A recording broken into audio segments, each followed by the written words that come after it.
A paz do Senhor, meus irmãos, vamos para mais uma aula do nosso curso. Hoje vamos falar sobre o Evangelho conforme escreveu Marcos. Vamos falar aqui sobre a origem.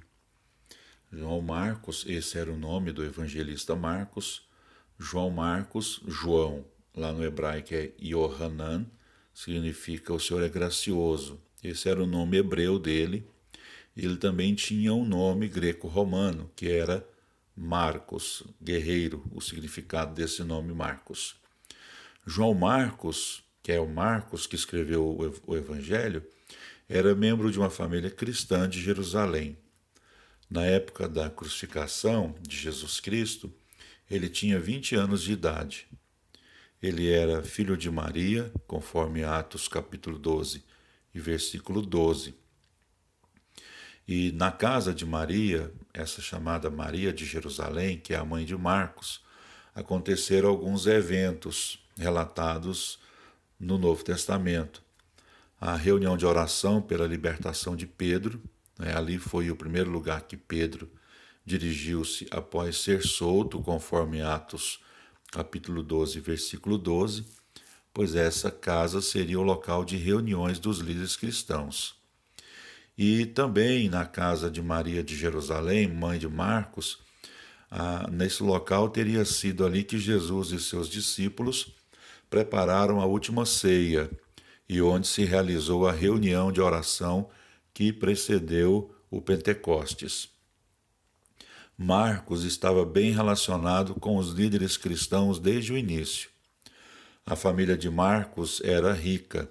Sua mãe, Maria de Jerusalém, era dona de casa e de escravos. Seu primo, Barnabé, também chamado de José, José, e Barnabé foi o nome dado pelos apóstolos, cujo significado Barnabé é filho da consolação. Ele recebeu esse nome após fazer doações à igreja primitiva. Então, seu primo, Barnabé, tinha bens, conforme Atos 4 e 37, e eram provavelmente de Chipre, conforme Atos, capítulo 4 e versículo 36. Marcos foi levado ao ministério por seu primo Barnabé, conforme Atos, capítulo 11, versículo 30 e capítulo 12, versículo 25. Marcos esteve com Barnabé e Paulo na primeira viagem missionária e os abandonou praticamente no início da viagem. Na segunda viagem missionária, Barnabé quis levar Marcos. Paulo não aceitou. Barnabé e Paulo se separaram. Barnabé levou Marcos para Chipre. Paulo e Silas, depois também Timóteo, foram para a Ásia. Marcos, 10 anos depois da deserção, juntou-se a Paulo em Roma, conforme o texto ou os textos aqui descritos ou colocados. Marcos associou-se com Pedro, conforme 1 de Pedro 5 e 13. E dizem que o evangelho é de Marcos, no entanto, a tradição do evangelho foi fornecida por Pedro. Eusébio de Cesareia diz que ele fundou as igrejas de Alexandria, no Egito. Nós temos aqui, com relação à data e lugar. Provavelmente a data de Marcos é entre 56 e 66 depois de Cristo, e o local de origem é Roma, pelas seguintes deduções. Marcos, é bom lembrar, não foi um dos 12 apóstolos. Marcos foi criado na atmosfera religiosa do judaísmo. Ele foi testemunha ocular de alguns fatos registrados. Ele foi cooperador dos dirigentes apostólicos. Ele participou da pregação e testemunhava o começo da missão gentílica. Ele teria sido testemunha da prisão de Jesus.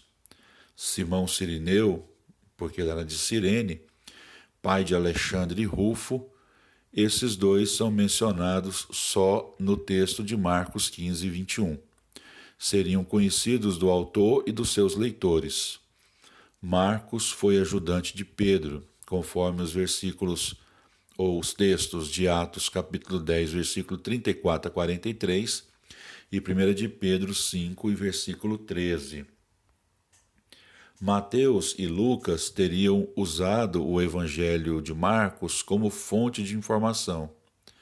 Marcos seria anterior aos evangelhos de Mateus e de Lucas.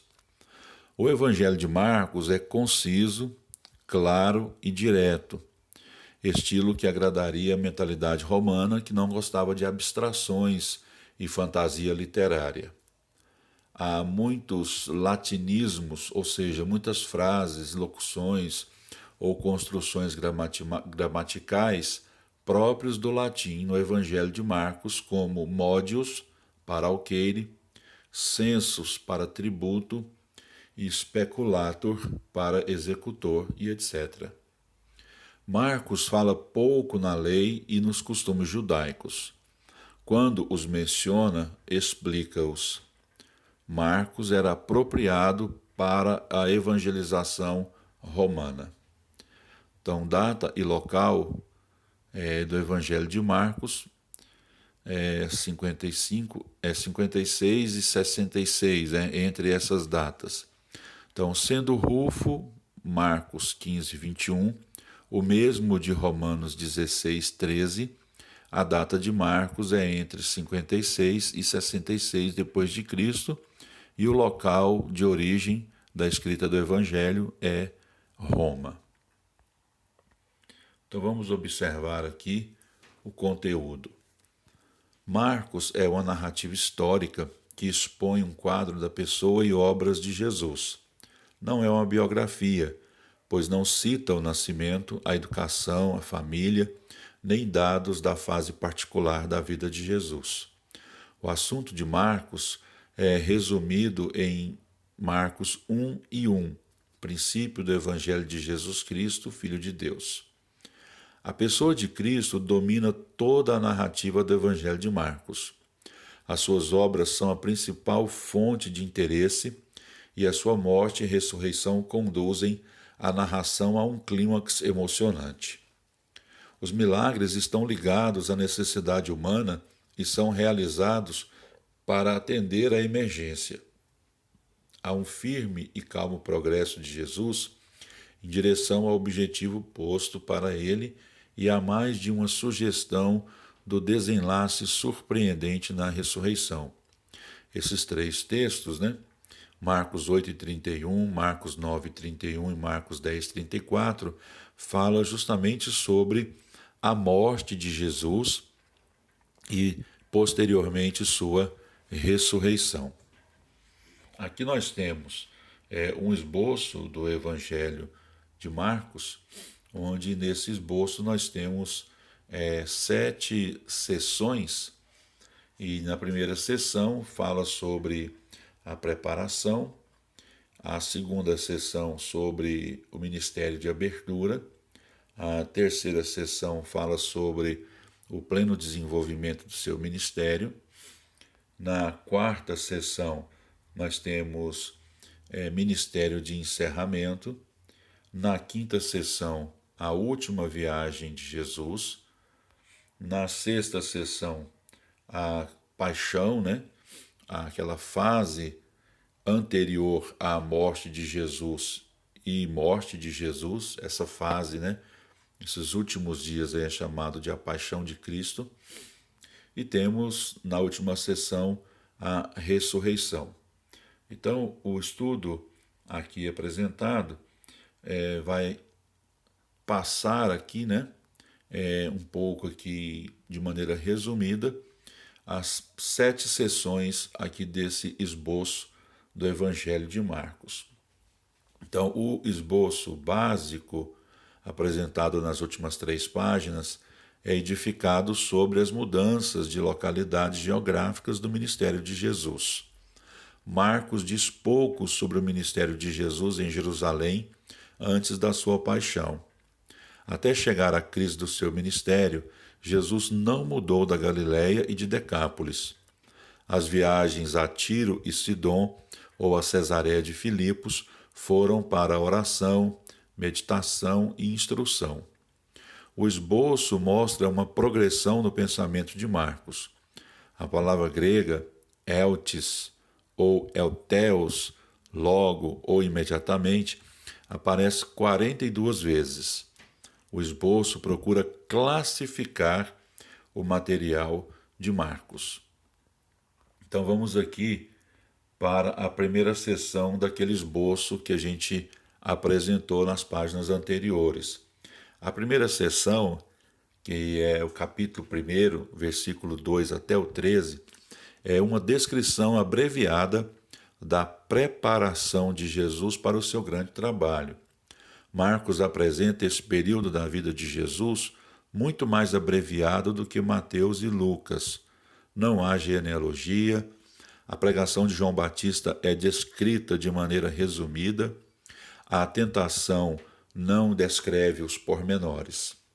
Essa seção apresenta as credenciais de Jesus, que foi sancionado por João Batista, ungido pelo Espírito Santo e provado no deserto.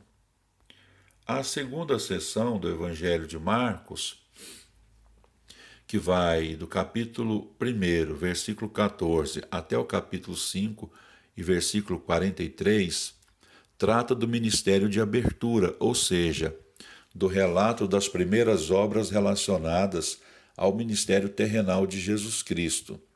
Nessa segunda seção, contém uma série de demonstrações da autoridade de Jesus. Aqui a gente vai apresentar essas demonstrações de autoridade. Jesus tem poder para perdoar pecados, isso é mostrado lá no milagre do paralítico. Nós temos aí as referências, depois os irmãos, caso tenham um tempinho, observem, leiam essas referências. Jesus é o Senhor do sábado. Essa conclusão se deu por causa do debate sobre a colheita de espigas que se deu no sábado e a cura do homem da mão mirrada que também se deu no sábado. O Evangelho de Marcos mostra que Jesus é o Senhor do sábado. Ele é maior do que o sábado. A autoridade sobre os demônios. Poder sobre a natureza. Jesus repreendeu o vento e disse para o mar ficar quieto. Isso trouxe grande admiração aos discípulos que estavam no barco. Poder sobre as enfermidades. A mulher que há 12 anos sofria de um fluxo sanguíneo. Poder sobre a morte. A filha de Jairo, um dirigente de uma sinagoga, foi ressuscitada por Jesus. Junto com essas provas da superioridade de Jesus, Marcos registrou muitos ensinos de Jesus. Mas a ênfase principal nessa seção, que vai do capítulo 1, versículo 14, até o capítulo 5, versículo 43, é o direito de Jesus de falar e atuar como Filho de Deus e como Filho do homem. Então Deus abençoe os irmãos. Na próxima aula daremos continuidade às sessões do esboço do Evangelho de Marcos e também traremos outros relatos acerca desse evangelho. Muito obrigado, Deus abençoe os irmãos.